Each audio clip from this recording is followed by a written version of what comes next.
delícia! A gente aqui de novo em mais um encontro do nosso podcast Faça Acontecer. Comigo, Renata Lemos. Comigo, Paty Lisboa. E eu, Bárbara Villani.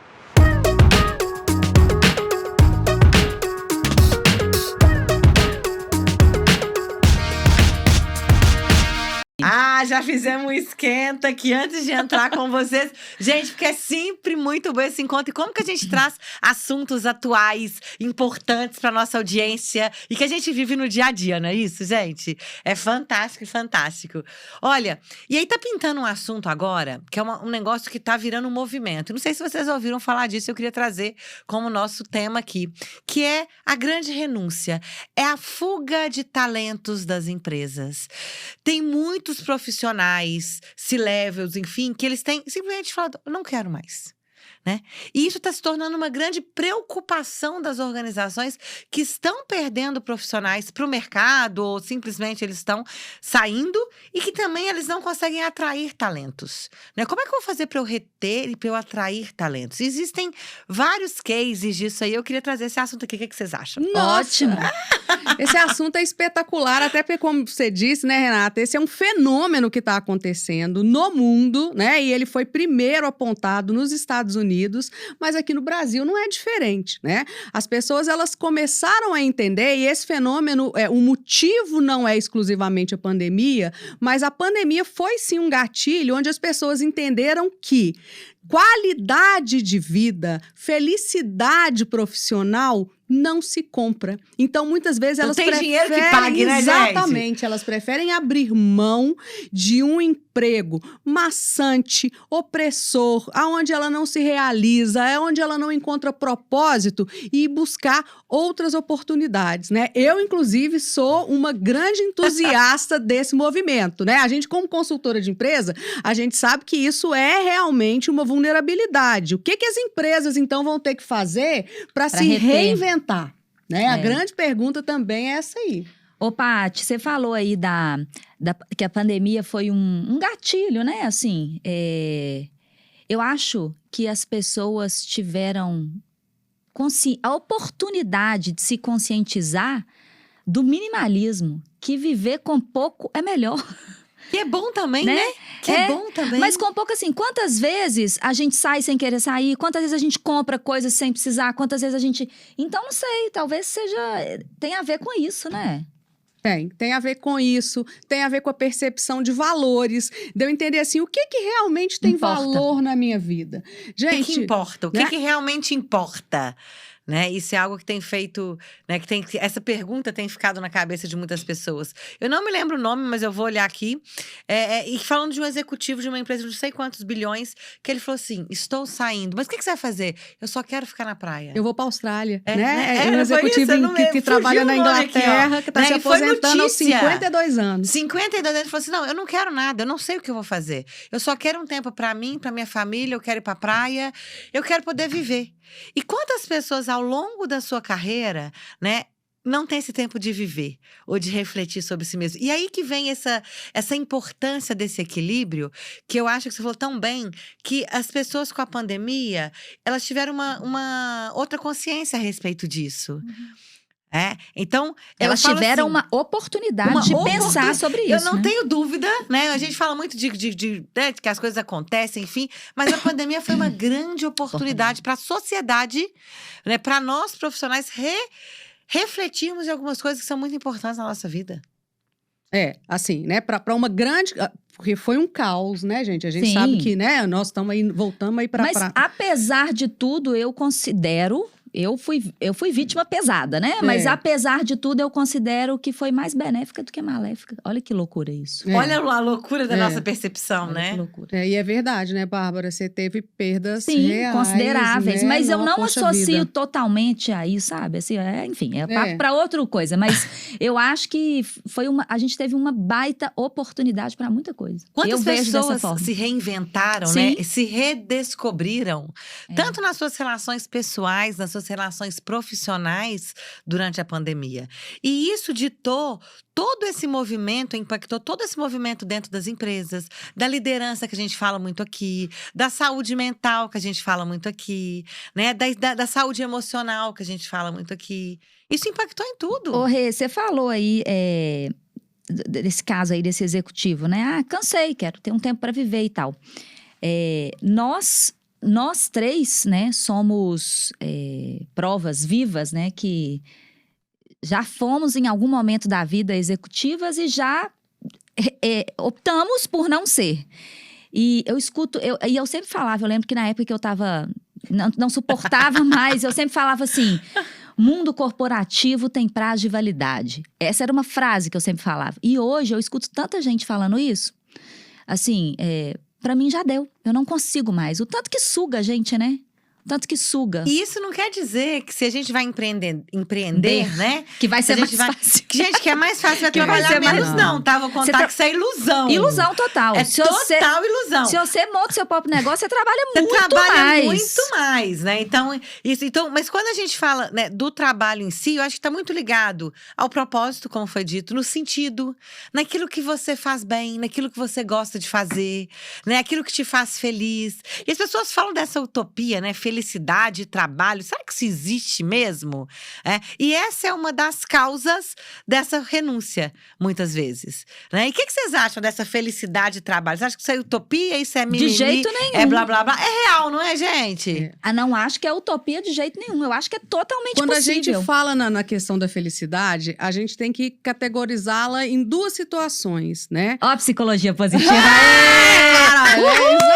Ai, delícia! Palmas, som de palmas agora na edição desse podcast, por favor, que fique registrado, né? Mas é isso mesmo. Se a gente vive o hedonismo, que é o essa, prazer. né, que é essa felicidade assim, olha, eu tenho tudo que eu quero, eu compro tudo que eu quero, eu não sou contrariado, eu não vivo a frustração, né? Que é essa felicidade hedônica, que ela realmente não existe. Ou se a gente vive a eudaimonia, que é justamente a gente ser feliz, a gente encontrar contentamento e florescimento na nossa vida, inclusive com as dificuldades, os desafios e as questões que se apresentam. Então, primeiro qual é o seu conceito de felicidade, né? E aí, como a gente fala muito de trabalho, né? Falando é possível trabalhar e ser feliz ao mesmo tempo, a primeira coisa que eu sempre digo é o seguinte, gente, trabalho, chama trabalho porque dá trabalho. Né? Se fosse fácil, ia chamar piscina. Diversão, né? Miojo, né? Para algumas pessoas, piscina é bem diversões. difícil. Depende. Não pra nadar, né? não pra- Exatamente. Então, o universo profissional é algo que vai oferecer desafios. Agora, isso não quer dizer infelicidade, mas a gente voltando para o tema, né? Fazendo uma ligação entre a grande renúncia e a questão da felicidade profissional, o que a gente vê que tem se apresentado é que as pessoas começaram a rever seus valores e começaram a entender o que realmente importa. Ponto. Dá atenção pra isso, né? Porque a minha percepção é assim, antes tava todo mundo correndo, né? Aquela coisa frenética e não tinha tempo. Aí depois parou, teve aquele tempo, peraí, deixa eu reavaliar. E agora criou-se esse movimento. Exatamente. E aí, a grande pergunta que eu faço, né, para esse fórum aqui entre nós é justamente o seguinte: as pessoas já entenderam isso. E a gente vê, né, a gente já tem dados estatísticos desse fenômeno acontecer. Agora, e as empresas, né, que elas também já entenderam que isso está acontecendo. Agora, o que as empresas vão fazer para se reter, reinventarem, Pra reter para essa galera. entenderem quais são esses novos valores, para entenderem que propósito, missão, visão, valores não são quadros na parede, para que elas possam verdadeiramente oferecer uma aquilo, né? experiência positiva para o colaborador dela, né? Inclusive, acho que assim, a gente devia fazer um programa desse, Só oferecer disso, né? a solução e implementar isso nas empresas. A gente tá aí pra isso, né, gente? Mas olha só, quando você falou, Paty, como que elas vão fazer, né? Pra dar qualidade de vida, não. Você usou outro A termo. experiência, a experience que a gente fala hoje, né? É. Experiência do colaborador, tem muita coisa falando disso. Então, primeiro, acho que a gente tem que entender o que significa a experiência para cada um, porque ela é subjetiva. Eu lembro de uma época que eu trabalhava na Vale, já tem muito tempo isso, e que teve um programa que foi super inovador na época, hoje não seria nada, mas que era um programa que chamava Qualidade de Vida. O que é qualidade de vida para você? Eles fizeram uma pesquisa na empresa inteira, para saber o que era. E aí cada um falava, tinha algumas opções e se você tivesse outra, poderia colocar também. Porque se eles conseguissem classificar esses O que extras… era mais importante? Exato. Por exemplo, para mim, qualidade de vida… Olha que loucura, tanto que a gente mudou, gente. Olha só. Pra mim, na época, eu lembro o que eu respondi. Porque não mudou nada pra mim até hoje, assim.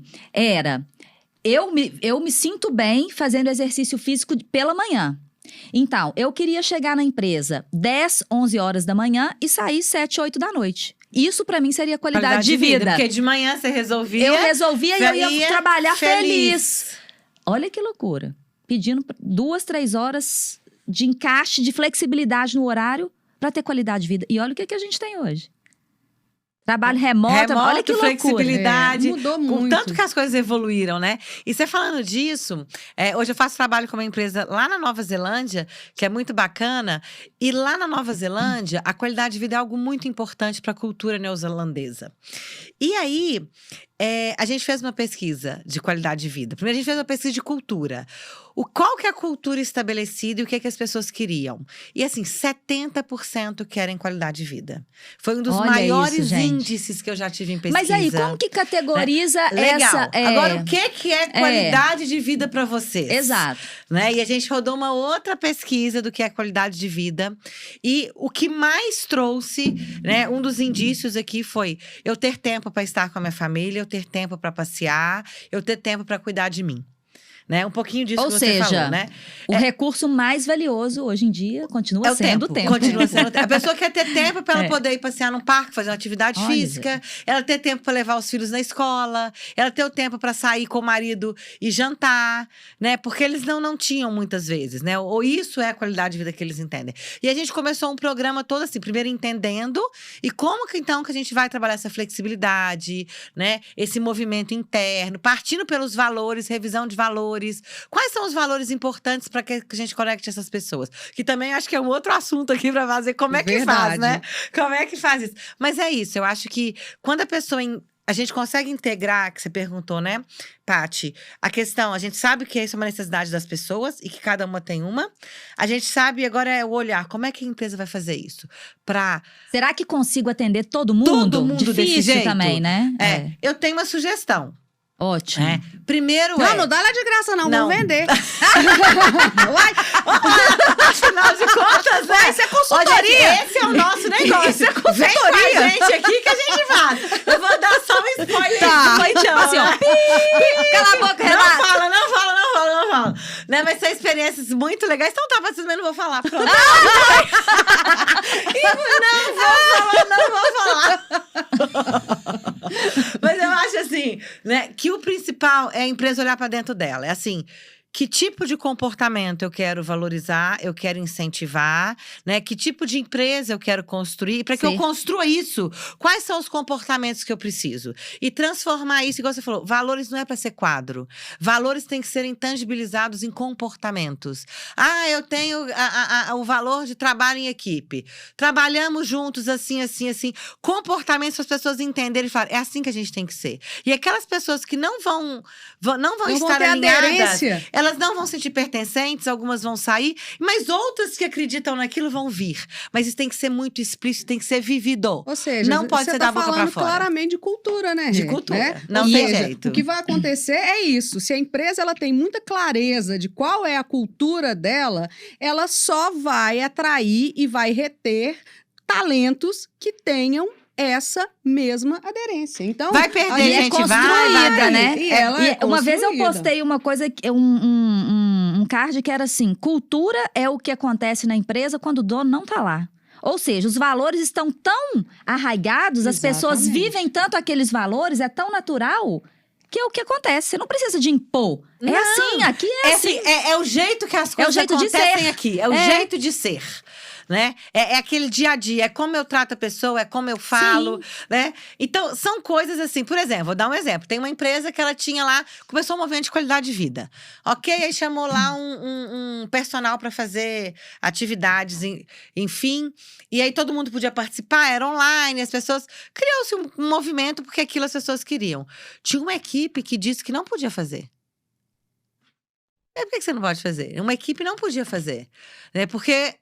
ela realmente não podia fazer. O líder da equipe falou que não, eles não podiam parar para fazer. Então, como é que tá a coerência, sabe? Da minha atitude, do meu comportamento e da empresa. Então, a gente tem que ter muito cuidado com as nossas atitudes e comportamentos. Porque são isso que impactam as pessoas. E é isso que vai fazer com que as pessoas escolham ficar ou sair. Escolham ir ou vir. Né? Eu acho que é muito por aí. Com certeza. Falamos de coisa pra caramba, né? Nesse assunto. E, gente, é um assunto que é interminável. Nossa, né? precisamos de várias… E, gente, se vocês gostaram desse assunto, manda lá. Exatamente. Pergunta, manda pra gente nas nossas redes sociais. Né? Que a gente ama falar disso, não é? Com certeza. Muito bem. Bom, então, chegamos ao final desse assunto nesse Não momento? esgotamos o assunto, mas chegamos ao final nesse podcast. Desse podcast, muito bem. Então, Se olha… vocês quiserem falar mais da parte, a gente vende. Que horror, né, gente? com a gente. Olha, por favor, né, gente? Foi uma piadinha, mas é claro que é isso, Uma piadinha né? bem verdadeira. Quer aprofundar, né? Vamos conversar sobre isso. Muito bem. Gente, um beijo até o nosso próximo Até podcast. próximo.